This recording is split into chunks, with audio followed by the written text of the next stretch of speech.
Hi guys, welcome to I dream. నేను మీ Chanakya. And యూట్యూబ్లో కొన్ని థంబ్నెయిల్స్ అనేది చూస్తూ ఉన్నప్పుడు అది సాధ్యమేనా అని కూడా డౌట్ అనేది కూడా వస్తుంది. అదేంటంటే ఒక 40,000తో ఒక 10 crores కార్పస్ అనేది కూడా బిల్డ్ చేయొచ్చు అని కూడా నేను ఒక చోట విన్నాను. అది ఎంతవరకు పాసిబిలిటీ, అందులో ఎంతవరకు నిజం ఉంది, అది నిజమేనా కాదా, ఇలాంటి వాటి డౌట్స్ నాకైతే వచ్చాయి, మీకు కూడా వచ్చే ఉంటాయి కొంతమందికి చూసిన వాళ్ళకి. మరి ఆ డౌట్స్ అన్ని కూడా క్లారిఫై చేయడానికి ఇప్పుడు మనతో పాటు కూడా ఉన్నారు మన పర్సనల్ ఫైనాన్షియల్ అడ్వైజర్ విజయ్ కర్ణ గారు. మరి ఆయన అడిగి తెలుసుకుందాం. Hi sir. హలో అండి. సార్, ఏంటంటే ఒక 40,000తో 10 crores ఒక కార్పస్ని మనం బిల్డ్ చేసుకునే అవకాశాలు ఉంటుందా? అది నిజమేనా? పాసిబుల్ అవుతుందా అసలు? అంటే థియరిటికల్గా ఎస్ అండి, ప్రాక్టికల్గా చాలా ఛాలెంజెస్ ఉంటాయి. ఓకే. సో అది ఏంది అనేది 1 by 1 నేను చెప్పడానికి ట్రై చేస్తానండి. అంటే ఈ ఛాలెంజెస్ని మనం ఓవర్కమ్ చేయగలిగితే డెఫినెట్గా ఆ థియరీని మాత్రం రియాలిటీ చేసుకోవచ్చు మనము. ఓకే. ఫస్ట్ థింగ్ ఏంటి అంటే long duration SIPC 20-25 years SIPs అనేది అంత ఈజీ కాదు. థియరిటికల్గా చెప్పొచ్చు మనం 15 years 20 years 25 years అని చెప్పొచ్చు, కానీ చాలా తక్కువ మంది, అంటే ఇప్పుడు ఒక 100% of investors, mutual fund investors start చేసిన వాళ్ళు కూడా ఓన్లీ 10% మాత్రమే అంత లాంగ్ డ్యూరేషన్ వరకు కంటిన్యూ అవుతారు. ఇన్ బిట్వీన్ అందరూ వదిలిపెట్టేస్తారు. ఎక్కడో ఒక చోట ఏదో ఒక ప్రాబ్లంతో మనం ఆగిపోయిన సందర్భాలు అనేది కూడా ఉంటాయి. మీకు ఇండస్ట్రీ యావరేజ్ అంటే మనకు ఆంఫీ వాళ్ళు రిలీజ్ చేస్తారండి, డేటా రిలీజ్ చేస్తారు. Number of mutual fund investors ఎంతమంది ఇన్వెస్ట్ చేస్తున్నారు, కొత్తగా ఎంతమంది జాయిన్ అవుతున్నారు, ఎంతమంది మ్యూచువల్ ఫండ్ ఎస్ఐపిస్ ఆపేస్తున్నారు. ఓకే. సో ఈ డేటా అనేది రెగ్యులర్గా వస్తుంటుంది అనమాట. సో ఇప్పుడు నవంబర్ 2024లో పీక్స్ అనమాట, second highest level of SIP drop out అనమాట. ఓ. సో అంటే ఎస్ఐపిస్ అందరు స్టార్ట్ చేస్తున్నారు. మన వీడియోస్ చూడడం వల్లనో, రెగ్యులర్గా ఇంటర్నెట్లో ఉండే ఆర్టికల్స్ చదవడం వల్లనో, లేకపోతే ఇన్స్టాగ్రామ్ ఈ ఇన్ఫర్మేషన్ వల్లనో ఎస్ఐపిస్ అందరు స్టార్ట్ చేస్తున్నారు. కానీ ఎన్ని రోజులు కన్సిస్టెంట్గా కంటిన్యూ చేస్తున్నారు అనేది పెద్ద క్వశ్చన్ మార్క్ అనమాట. 6 months చేసి 1 year చేసి ఆపేసే వాళ్ళు చాలామంది ఎక్కువ. సో అక్కడ మనకి ఫినాన్షియల్ ప్లానింగ్ మనం ఎంత స్ట్రాంగ్గా చేసుకున్నాం అనేది ఇంపార్టెంట్. ఈరోజు 40,000 ఎస్ఐపి స్టార్ట్ చేస్తున్నారు అంటే అతనికి ఈ 40,000 ఇంతవరకు ఆ ఇంపాక్ట్ అనేది అతని ఫినాన్షియల్ ప్లానింగ్లో ఎక్కడ ఉండొద్దు. సో ఇప్పుడు అంతా అయిపోయినాక ఒక సేవింగ్స్ ఒక 60,000 80,000 సేవింగ్స్ చేయగలుగుతున్నాడు అంటే దానికి వెళ్ళి 40,000 అతను ఈజీగా కంఫర్టబుల్గా తీసి పెట్టగలుగుతాడు. లేదు నాకు వచ్చేదే ఒక 60,000, దాంట్లో ఖర్చులన్నీ వెళ్ళిపోయి 40,000 డెఫినెట్గా ఎస్ఐపి చేసి నేను 10 crores తీసుకుంటానంటే అది నెక్స్ట్ ఇంపాసిబుల్, అది చేయలేరు వాళ్ళు. 40,000 అంత పెద్ద పెద్ద అమౌంట్లో చేయకపోయినా మీకు వచ్చే ఇన్కమ్లో స్టార్ట్ విత్ 10%, గ్రాడ్యువల్గా పెంచుకుంటే 30% 40% వరకు వెళ్ళండి మీకు వచ్చే ఇన్కమ్ నుంచి. సో అట్లా గ్రాడ్యువల్గా చేసుకుంటే మీకు ఒక హ్యాబిట్ అనేది ఫామ్ అవడం స్టార్ట్ అవుతుంది. ఏదో చూసేసి మనం క్యాలిక్యులేషన్ చేసేసుకొని 40,000 చేసేస్తాను 10 crores తీసుకుంటాను అంటే అది కాదు, డెఫినెట్గా కాదు, అది ఫేక్ అనుకోవచ్చు ఆ టైంలో. ఓకే. అంటే రియలిస్టిక్ కాదు అది. ఎప్పుడు రియలిస్టిక్ అవుతుంది అంటే మీ ఫినాన్షియల్ ప్లానింగ్ కూడా దానికి సపోర్ట్ చేయాలి. మీ ఎస్ఐపికి మీ ఫినాన్షియల్ ప్లానింగ్కి సపోర్ట్ చేయాలన్నమాట. అప్పుడు సపోర్ట్ చేసినప్పుడు మీకు లాంగ్ రన్లో డెఫినెట్గా అది సస్టైన్ అవుతుంది. And first thing. Second thing, 40,000 ఈరోజు మనకు పెద్ద ఇంపాక్టే. ఈవెన్ 1 lakh ఎర్న్ చేసే వాళ్ళకు కూడా 40,000 SIP is a big number. ఎందుకంటే 40% of his complete earning is going in to only SIP. ఇది పెద్ద ఇంపాక్టే. కానీ డౌన్ ద లైన్ ఒక 5 years 10 years తర్వాత 40,000 will be very minimum impact అనమాట అతని ఫైనాన్షియల్ ప్లానింగ్లో కూడా. అంటే ఆ ఇన్ఫ్లేషన్ అనేది కూడా ఆ టైం కల్లా మారిపోయే అవకాశాలు. ఎగ్జాక్ట్లీ. ఇప్పుడు 40,000 ఉన్నది 10 years తర్వాత నియర్ టు 10,000 అవుతుంది. అంటే ఇన్ఫ్లేషన్ క్యాలిక్యులేట్ చేసుకుంటే 4 times తగ్గించుకున్నా కూడా 10,000 అవుతుంది. 10 to 20,000 వేసుకోవచ్చు మనం. సో 20,000 అప్పుడు ఈజీగా వెళ్ళిపోతుంది. ఎందుకు వెళ్తుంది అంటే ఈరోజు 1 lakh ఉన్నది 10 years తర్వాత అతను 1 lakh ఉండదు శాలరీ, అప్పుడు 2.5 కన్నా ఎక్కువ ఉండే ఛాన్సెస్ ఉంటాయి. మోస్ట్లీ డబుల్ అవుతుంది. డబుల్ కాకపోయినా 2.5 అట్లా అనుకున్నా కూడా సో ఆ ఇంపాక్ట్ అనేది చాలా తగ్గిపోతుంది అతనికి. So better to start with small. మీకు హ్యాబిట్ ఫామ్ అవుతుంది. హ్యాబిట్ ఫామ్ అయిపోయినాక మీకు ఫినాన్షియల్ ప్లానింగ్ అనేది కరెక్ట్గా ప్లాన్ చేసుకొని, బడ్జెటింగ్ అంతా కరెక్ట్గా ప్లాన్ చేసుకొని, డెట్స్ లేకుండా ఈఎంఐస్ లేకుండా మీరు ప్లాన్ చేసుకున్నారు అనుకుంటే అప్పుడు మీకు 40,000 ఎస్ఐపి అనేది సస్టైన్ అవుతుంది. 25 years వరకు ఖచ్చితంగా కన్సిస్టెంట్గా ఉండగలుగుతారు. అప్పుడు 25 years తర్వాత అప్పుడు 10 crore అనేది వస్తుంది. ఓకే. ఇదొకటి. నెక్స్ట్ కేసు చెప్తాను నేను. 40,000తో చేస్తారు, చాలామంది చేస్తారు, అగ్రెసివ్ ఉండే ఇన్వెస్టర్స్ చేస్తారు, అండ్ ఎక్కువ ఇన్కమ్ వచ్చే వాళ్ళు కూడా చేస్తారనమాట. అంటే per month husband and wife కలిసి ఒక 2 lakhs 3 lakhs ఎర్న్ చేసే వాళ్ళు 40,000 కంఫర్టబుల్గా చేస్తారు. కానీ ఎప్పుడైతే 1 year క్రాస్ అయిందో అప్పుడు వాళ్ళకి మైండ్ సెట్ చేంజ్ అవ్వడం స్టార్ట్ అవుతుంది. అంటే అక్కడ అరే పెద్ద అమౌంట్ కదా అని చెప్పేసి కొంచెం గ్రీడ్ అనేది కూడా వచ్చే అవకాశాలు ఉంటుంది. ఎగ్జాక్ట్లీ 1 year అయిన తర్వాత ఇదే దీని మాక్సిమం పొటెన్షియల్, ఇంతకన్నా ఎక్కువ దీనిలో ఎక్స్పెక్ట్ చేయలేం. లేదు మార్కెట్ ఎక్కడైనా బుల్ రన్ వచ్చింది అనుకోండి, పర్సెంటేజ్ ఆఫ్ రిటర్న్ 40% 50% కూడా కనిపిస్తుంది ఒక్కొక్కసారి పోర్ట్ఫోలియోలో. అప్పుడు ఇదే మాక్సిమం పొటెన్షియల్, దీన్ని మొత్తం మనం విత్డ్రాల్ చేసేయాలి. విత్డ్రాల్ చేసేసి మనం వేరే ఎక్కడైనా ఇన్వెస్ట్ చేసుకుందాం అనేసి దాన్ని లిక్విడేట్ చేసేస్తారు. సో మనకి ఎంత డంబుగా ఉంటే అంత బెటర్ అండి దీంట్లో లాంగ్ రన్లో. ఓకే, అంటే దాన్ని మర్చిపోవాలన్నమాట, దాన్ని లిటరల్గా మర్చిపోవాలి. రీబ్యాలెన్సింగ్ అదంతా మీ అడ్వైజర్ చూసుకుంటాడు, దట్స్ ద సెకండ్ థింగ్.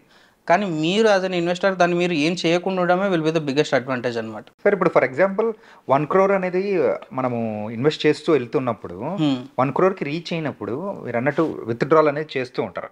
ఒకవేళ చేయకుండా ఉంటే ఏమవుతుంది? కాంపౌండింగ్ తొందరగా అవుతుంది, తొందరగా అయిపోతుంది. ఎగ్జాక్ట్. అంటే 1 crore కాస్త మనము తొందరగానే దాని గ్రాఫ్ అనేది కూడా పెద్దగా చూసుకోవచ్చు. ఇప్పుడు 1 lakh మీద 10% ఎంత అండి మనకి? 10,000. 1 crore మీద 10% ఎంత? 10 lakhs. సో 10 lakhs 1 crore మీద కాంపౌండింగ్ 10 lakhs అయితే మనకి ఎంత ఫాస్ట్గా మనకు కాంపౌండింగ్ అవుతుంటుంది. సో అందుకే మనకు ఫస్ట్ 1 crore అనేది చాలా ఇంపార్టెంట్. 1 crore వచ్చిన తర్వాత ఇంకా మనం ఎస్ఐపిస్ ఇంకా కంటిన్యూ చేయగలిగినామంటే చాలా ఫాస్ట్గా మనకి కార్పస్ అనేది బిల్డ్ అవుతుంది. మనం ఇంతకుముందు ఒక వీడియోలో ఎగ్జాంపుల్ చెప్పుకున్నట్లు, ఎవరైతే ఒక పర్సన్ 50,000 ఎస్ఐపి చేశాడు for the period of 25 years చేశాడు అనుకుందాం. ఫస్ట్ 1 crore అతనికి 9 years టైం పడుతుంది, కానీ లాస్ట్ 1 crore 9 months పడుతుంది టైం. అవును. సో మనకి ఆ డిఫరెన్స్ అనేది మనకు తెలుసు. ఎందుకు అంటే ఫస్ట్ 1 year చేసేటప్పుడు అతనికి 0 నుంచి క్యాపిటల్ స్టార్ట్ చేస్తాడు, కానీ next 1 crore first 1 crore compounding కూడా యాడ్ అవుతుంది. ఓకే. సో అప్పుడు 9 years కాస్త 7-8 years అవుతుంది. అట్లాగా దాని తర్వాత 5-6 years అవుతుంది. అట్లా గ్రాడ్యువల్గా టైం డిక్రీజ్ అవుతుంటుంది. అట్లాగా లాస్ట్ 1 crore 10 crore కార్పస్లో లాస్ట్ 1 crore ఉంటుంది కదా, దానికి జస్ట్ 9 months పడుతుంది. సో కాంపౌండింగ్ అనేది అంత స్పీడ్గా అవుతుంది. అంత స్పీడ్గా కావాలంటే మనం చేయనియాలి దాన్ని first thing. So behavioural management దాంట్లో బిహేవియర్ ఫైనాన్స్ ఇదంతా చాలా ఇంపార్టెంట్ అనమాట. సో దాన్ని ఎంత ఈజీగా దాన్ని వదిలిపెట్టేసి దాన్ని ఎంత గ్రాడ్యువల్గా మనం రీబ్యాలెన్సింగ్ అంత అడ్వైజర్ చూసుకొని మనం చేసేది కన్సిస్టెంట్గా చేసుకుంటే స్టెప్ అప్లు చేయాల్సిన అవసరం కూడా ఏం లేదు. మీరు చేస్తున్నది కంటిన్యూస్గా చేస్తే అదే పెద్ద కార్పస్ అయిపోతుంది. ఓకే. డెఫినెట్గా 40,000తో 1 year is definitely possible, but ఈ థింగ్స్ అనేది మనం కన్సిడర్ చేయాలి. సో 40,000 తోటి 10 crores అనేది ఈజ్ ఇట్ పాసిబుల్? ఈజీగా పాసిబుల్. ఓకే. 40,000 ఎస్ఐపితో 10 crores అనేది ఈజీగా పాసిబుల్, కానీ ఈ థింగ్స్ అన్ని కన్సిడర్ చేయాలి. ఓకే. అండ్ ఇంకో టైప్ ఆఫ్ ఇన్వెస్టర్స్ ఉంటారు, వాళ్ళు ఎట్లా అంటే వాళ్ళ ఎక్స్పెక్టేషన్స్ వెరీ హై ఉంటాయి. ఒక అతను కాల్ చేసి, సార్ ఈజీగా 20-25% సిఏజిఆర్ ఎక్స్పెక్ట్ చేయొచ్చు కదా మ్యూచువల్ ఫండ్లో అనేసి అంటారు. ఎందుకు మీరు అట్లా అడుగుతున్నారు అని అంటే, సార్ లాస్ట్ 3-4 years చూస్తున్నాను అన్నీ 30% 25% ఇస్తున్నాయి కదా, లాంగ్ రన్లో కూడా నేను 20% క్యాలిక్యులేషన్ తీసుకొని ఎస్ఐపిస్ చేసుకుంటాను అని అంటే డెఫినెట్గా వాళ్ళు వితిన్ 1-2 years వాళ్ళు క్యాన్సిల్ చేస్తారు ఎస్ఐపిస్. అంటే అలాంటి టైంలలో మనము యావరేజ్గా పెట్టుకుని వెళ్తేనే బెటర్. ఎగ్జాక్ట్లీ. నేను అందుకే చెప్తానండి, లాంగ్ రన్లో ప్లాన్ చేస్తున్నారంటే డెఫినెట్గా మీకు 15% ఈక్విటీ మ్యూచువల్ ఫండ్స్లో 12-15% మ్యాక్సిమం ఎక్స్పెక్టేషన్స్. ఫండ్ ఎంత ఇవ్వండి, ఫండ్ ఎంత ఇస్తే that will be we are the luckiest అనుకోవాలి, మార్కెట్ మనకి ఇచ్చింది అనుకోవాలి అంతే. కానీ మన ప్లానింగ్ మాత్రం 12-15% మధ్యలోనే ఉండాలి. 15% కంటే అబోవ్ పెట్టుకుంటున్నారు అంటే అన్రియలిస్టిక్ అనే చెప్పొచ్చు. ఓకే. మన ఫండ్ సెలెక్షన్ మాత్రం కరెక్ట్గా ఉండాలి. ఫండ్ సెలెక్షన్ 30% ఉండొచ్చు, 40% ఉండొచ్చు, కానీ మనం ప్లానింగ్ మాత్రం 12-15% మాత్రమే ఉండాలి.